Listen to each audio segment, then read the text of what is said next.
Hello friends, स्वागत है आप सभी का आपके अपने यूट्यूब चैनल लर्निंग नीट पर। और यहाँ पे जैसा कि आपको पता है कि हम सारे सब्जेक्ट्स को साथ लेकर चल रहे हैं, कोई भी चीज़ छूटनी क्योंकि नहीं चाहिए। और लास्ट ईयर भी हमने ऐसे पढ़ा था। टिप्स जो है आप मांगते हैं कोई कभी कभी कमेंट्स में कि किस तरह से क्रैक करें, क्योंकि लास्ट टाइम जब 69,000 शिक्षक भर्ती वाली परीक्षा हुई थी उस वक्त भी बहुत ही कम समय पे हमने प्रिपरेशन की थी और चीज़ें काफ़ी अच्छे से वर्कआउट की, जिस हिसाब से पेपर का लेवल अनएक्सपेक्टेड था अकॉर्डिंग टू 68,500 शिक्षक भर्ती। तो यहाँ पे वही चीज़ थी कि हम चीज़ों को साथ लेकर चल रहे थे। ये चीज़ें नहीं थी कि आज हमने एक चीज़ पढ़ ली है और कल फिर जब एग्ज़ाम नज़दीक आएगा तो हम दूसरी चीज़ पढ़ेंगे और जल्दी जल्दी में उसका सिलेबस कवर आधा होगा आधा नहीं होगा, या पुरानी पढ़ी हुई चीज़ें को रिवाइज करने का टाइम ना मिले, ऐसा कोई भी सिचुएशन आने नहीं पाई थी। और वही चीज़ हम इस बार भी देख रहे हैं, क्योंकि मेरे लिए बहुत इजी हो जाता है कोई भी एक सब्जेक्ट को उठाओ। जैसे मैंने लैंग्वेज की क्लास स्टार्ट की थी तो सीधे 100 क्लास, मतलब 2-3 महीने वही चली है ना। तो मेरे लिए काफ़ी इजी होता है, रटा रटाई चीज़ रहती है, कुछ नया बनाना नहीं पड़ता, नया तैयार नोट्स नहीं तैयार करने पड़ते। लेकिन आपके लिए वो बेनिफिशियल उतना नहीं होगा। तो इस वजह से हम चीज़ों को साथ लेकर चलेंगे। जिन लोगों को भी थोड़ी बहुत कन्फ्यूज़न है वो यही है। तो चलिए स्टार्ट करेंगे। आज हम देखने वाले हैं सूचना तकनीकी यानी कंप्यूटर जो आपका है, जो उसका वेटेज तो हालांकि 5 मार्क्स का ही है, लेकिन क्योंकि 5 मार्क्स भी कम नहीं है, बात करते हैं सुपर टेट की, तो उसमें इस वजह से इसको भी हम देखते चलेंगे। आज के जो प्रश्न है वो थोड़े अलग हैं। कंप्यूटर के मैंने आपको बहुत सारे प्रैक्टिस सेट कराए हैं, तो आज के क्वेश्चन थोड़े अलग है। जो आपका पहला चैप्टर है सूचना तकनीकी में यानी कंप्यूटर में, उससे आज क्वेश्चन जो है यहाँ पे मैंने तैयार किए हैं। तो चलिए स्टार्ट करेंगे सेशन बिना टाइम वेस्ट किए, देखते हैं। तो आपका जो सूचना तकनीकी वाला सिलेबस में चैप्टर है, वो पहले चैप्टर जो है उसमें यही सारे प्रश्न उसके अंतर्गत आ जाते हैं। उत्तर प्रदेश राजर्षि टंडन मुक्त विश्वविद्यालय की स्थापना किस वर्ष की गई थी? 1998, 1992, 2001 या 1985?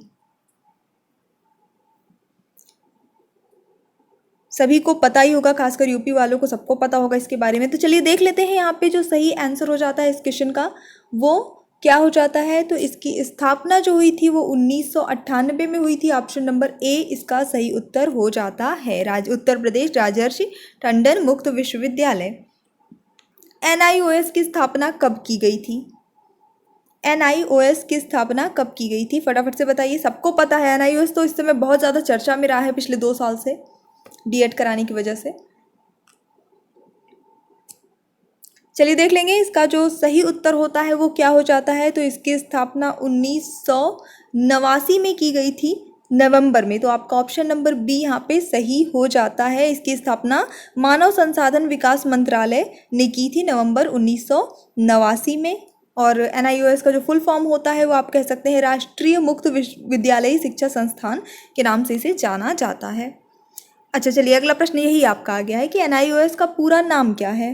राष्ट्रीय मुक्त खुली शिक्षा संस्थान, राष्ट्रीय मुक्त विश्वविद्यालय, राष्ट्रीय मुक्त विद्यालयी शिक्षा संस्थान या राष्ट्रीय मुक्त विद्यालय? तो इसका पूरा नाम क्या है? राष्ट्रीय, अभी मैंने थोड़ी देर पहले बताया था, मुक्त विद्यालयी शिक्षा संस्थान। ऑप्शन नंबर सी बिल्कुल सही आपका उत्तर हो जाएगा। स्थापना कब हुई थी? 1989 में हुई थी। किसने की थी? मानव संसाधन विकास मंत्रालय ने। अगला प्रश्न देखेंगे। भारत का प्रथम मुक्त विश्वविद्यालय जो है उसका नाम क्या था?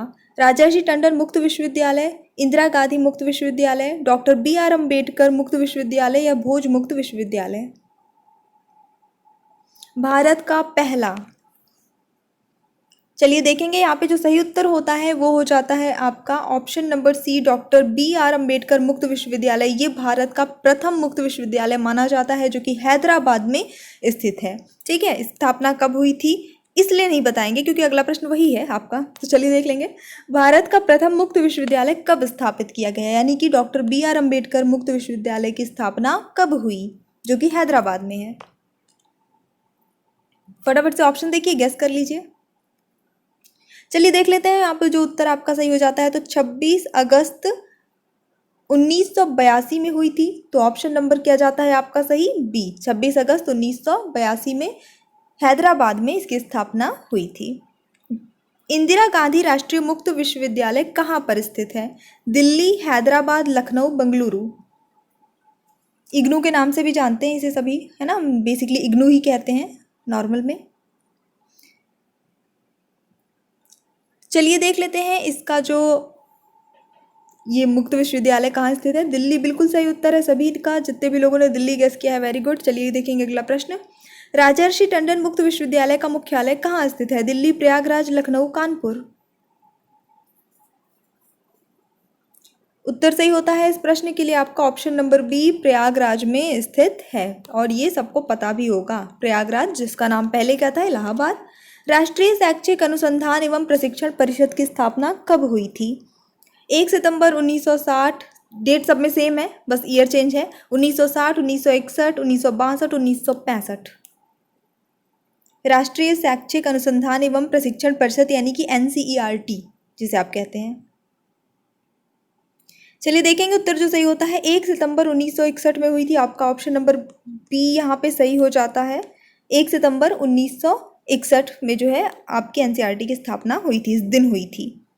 1948-49 में गठित विश्वविद्यालय शिक्षा आयोग को और किस नाम से जाना जाता है? देखिए एक दो चीज़ हो जाती है, एक तो यहाँ पे एक प्रश्न आपको ये मिल जाएगा कि विश्वविद्यालय शिक्षा आयोग किस नाम से जाना जाता है, एक आपको इसकी स्थापना इसका गठन कब हुआ था इस आयोग का, वो भी आपको यहाँ पे इसी प्रश्न में ही मिल जा रहा है।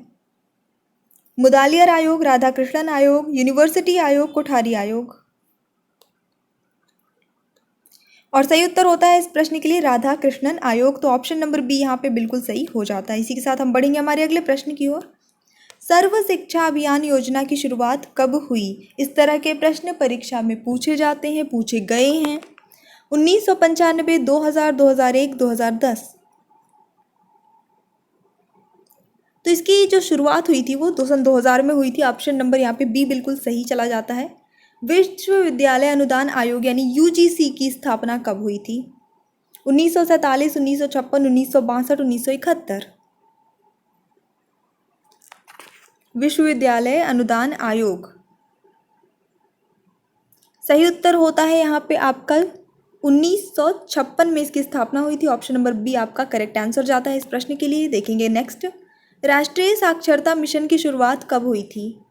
1956, 1962, 1988, 1990। मैं यहाँ पे बता दूँ कि कंप्यूटर की अगर बात करते हैं तो मैंने आपको बहुत सारे प्रैक्टिस सेट ही नहीं कराए हैं बल्कि थ्योरी भी पढ़ाए रखी है। तो आप टाइप्स ऑफ कंप्यूटर मतलब कंप्यूटर के प्रकार और उससे रिलेटेड जितने भी आपके एक एक चैप्टर हैं वो सारी चीज़ें पढ़ा रखी हैं। तो आप उसकी थ्योरी अगर देखना चाहते हैं तो आप देख सकते हैं, एक प्लेलिस्ट होगी रीजनिंग एंड कंप्यूटर के नाम से, वहाँ पे आपको मिल जाएगा। मैं यहाँ पे आई बटन में भी दे दूँगी और एंड स्क्रीन पे भी आपको मिल जाएगा उसका लिंक। चलिए देख लेते हैं। तो राष्ट्रीय साक्षरता मिशन की जो शुरुआत हुई थी वो 5 मई 1988 को हुई थी। तो आपका ऑप्शन नंबर सी जाता है 1988। अगला प्रश्न। भारत में पहला रेडियो स्टेशन कहाँ स्थापित किया गया? दिल्ली, मुंबई, प्रयागराज, कोलकाता। पहला रेडियो स्टेशन। तो चलिए देख लेते हैं यहाँ पे जो सही उत्तर होता है। तो भारत का पहला रेडियो स्टेशन जो है जुलाई 1927 में मुंबई में इसकी स्थापना की गई थी। उसके बाद दूसरा जो है वो कोलकाता में स्थापित किया गया था और उसके बाद फिर दिल्ली में इसकी स्थापना हुई थी। तो ये सबसे पहले मुंबई में किया गया था। तो ध्यान रखना है, ऑप्शन नंबर बी सही होता है। भारत का पहला रेडियो स्टेशन की स्थापना कब हुई थी? तो ये भी अभी मैंने आपको बताया भी है, फटाफट से बता लीजिए। 1927, 1936, 1950 या 1962। सही उत्तर होता है आपका जुलाई 1927। अभी मैंने थोड़ी देर पहले बताया था। तो ऑप्शन नंबर ए सही हो जाता है। 1927 में भारत के पहले रेडियो स्टेशन की स्थापना हुई थी। कहाँ हुई थी? मुंबई में हुई थी। 1936 में दिल्ली में हुई थी। ठीक है। रेडियो कैसा साधन है? दृश्य साधन, श्रव्य साधन, दृश्य श्रव्य साधन या इनमें से सभी? तो यहाँ पे जो सही उत्तर होता है वो हो जाता है श्रव्य साधन है, इसे हम सिर्फ सुन सकते हैं। अब तो इंटरनेट है, कंप्यूटर है, लैपटॉप है, पाम टॉप है, बहुत सारी चीज़ें हैं। पर पहले क्या था? साधनों की बात करते हैं, अगर किताबों के अलावा एक्स्ट्रा साधनों की बात करते हैं, मल्टीमीडिया साधनों की बात करते हैं, तो रेडियो था, टीवी था, यही सारी चीज़ें थी। कार्यक्रम केवल उतना ही करें जितना ज़रूरी हो। बहुत अच्छा प्रश्न। इससे अधिक नहीं। पाठ्य कार्यक्रम के संदर्भ में इस नियम को किस नाम से जाना जाता है?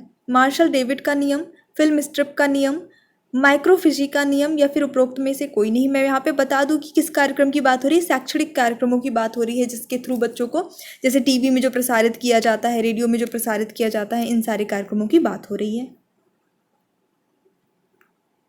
चलिए देख लेंगे। जो सही उत्तर होता है ये होता है मार्शल डेविड का नियम कहलाता है। उनका कहना था कि कार्यक्रम केवल उतना ही करें जितना ज़रूरी हो और उससे एक्स्ट्रा नहीं, यानी कि सिंपल एंड शॉर्ट रहे। किसका मानना है कि पर्दे पर प्रस्तुतिकरण की गुणवत्ता का लगातार ऊंचा होना आवश्यक है? क्षेत्र का उपयोग प्रभावी और बिना फालतू चीज़ों का होना चाहिए।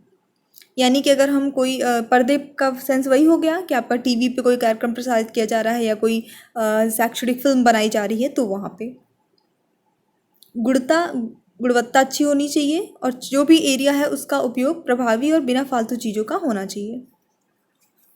तो चलिए देख लेंगे यहाँ पे जो सही उत्तर होगा। तो देखिए डीन क्रिस्टोफर और विटलॉक क्विंटिन, इन दोनों का ही ये मानना है। तो ऑप्शन नंबर डी यहाँ पे सही हो जाता है, बी एंड सी, ये दोनों करेक्ट आंसर हो जाएगा। प्रश्न अच्छे लग रहे हो, लग रहा हो कि थोड़ी मेहनत इसके पीछे हुई है, तो प्लीज़ लाइक ज़रूर करिएगा।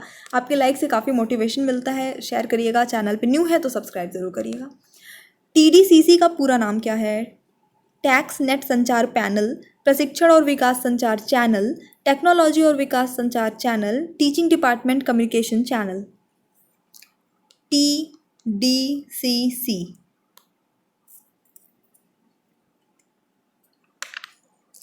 चलिए देख लेते हैं यहाँ पे जो सही आंसर होगा वो हो जाता है आपका प्रशिक्षण और विकास संचार पैनल। यहाँ पे टी से हो गया ट्रेनिंग, है ना, training and development communication channel, ये इसका इंग्लिश में फुल फॉर्म हो जाएगा।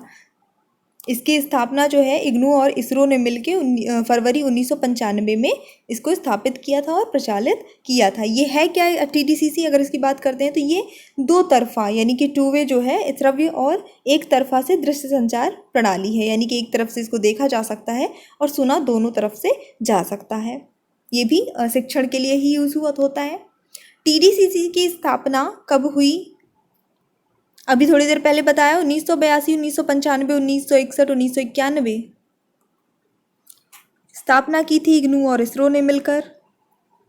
तो स्थापना इसकी हुई थी 1995 में। आपका ऑप्शन नंबर बी सही हो जाता है इस प्रश्न के लिए। चलिए देखेंगे अगला प्रश्न। निम्न में से क्या शैक्षणिक टीवी का प्रमुख लाभ है? इसमें बालक का कौशल विकास होता है, यह बालक की सामाजिक विकास में सहायक है, बालक के होगा यहाँ की, सॉरी गलती से टाइप हो गया, यह अधिगम को अधिक सुगम बनाता है, उपरोक्त सभी। सही उत्तर होता है इस प्रश्न के लिए आपका ऑप्शन नंबर डी, ये सारे ही शैक्षणिक टीवी का के जो है लाभ के अंतर्गत आ जाते हैं। कौशल विकास भी होता है क्योंकि टीवी शैक्षणिक कार्यक्रम जो आते हैं उसमें बहुत सारी ऐसी चीज़ें भी बच्चों को बनाना सिखाया जाता है, चीज़ें ऐसे तो क्रिएटिविटी सिखाई जाती है, चाहे वो ड्राइंग हो, पेंटिंग हो या किसी भी चीज़ को क्रिएटिव वे में दिखाया जाता है सबसे पहली बात। ठीक है, सामाजिक विकास भी होता है क्योंकि उससे रिलेटेड भी चीज़ें उसमें दिखाई जाती हैं। और जाहिर सी बात है कि अधिकम जो है बच्चा टीवी शैक्षणिक कार्यक्रम देख के जो है ज़्यादा ईजिली चीज़ों को सीख लेता है, उसके दिमाग में बहुत लंबे समय तक बनी रहती हैं। जबकि अभी हम लोग ऐसे नॉर्मली ओरली बोलते हैं तो बच्चे भूल जाते हैं थोड़ी समय पे, पर अगर उन्होंने टीवी में कोई चीज़ देखी है तो उनको एक लंबे समय तक वो चीज़ें याद रहती हैं, वो ईजिली उसे सीख लेते हैं एक बार देख कर ही। सो ये हमारे आज के कुछ क्वेश्चंस थे, सेलेक्टेड क्वेश्चंस थे। लेकिन अगर आपको पसंद आए तो लाइक करिएगा, शेयर करिएगा और इसके आगे की जो सीरीज़ है वो भी आती रहेगी। रैंडम आ रही है, कोई ऐसा इस 5 बजे वाली जो क्लास है उसको मैंने फिक्स नहीं कर रखा है कि पर्टिकुलर कोई सब्जेक्ट के लिए फ़िक्स हो, क्योंकि यहाँ पे हमें सारे सब्जेक्ट को लेके चलना है। ऑलरेडी हमने बहुत सारा पढ़ रखा है। अब जो लोग चैनल पे न्यू है उनका मिस हो गया होगा, तो आप प्लीज़ एक बार प्लेलिस्ट ज़रूर चेक कर लीजिएगा। So thanks for watching, keep studying and bye bye.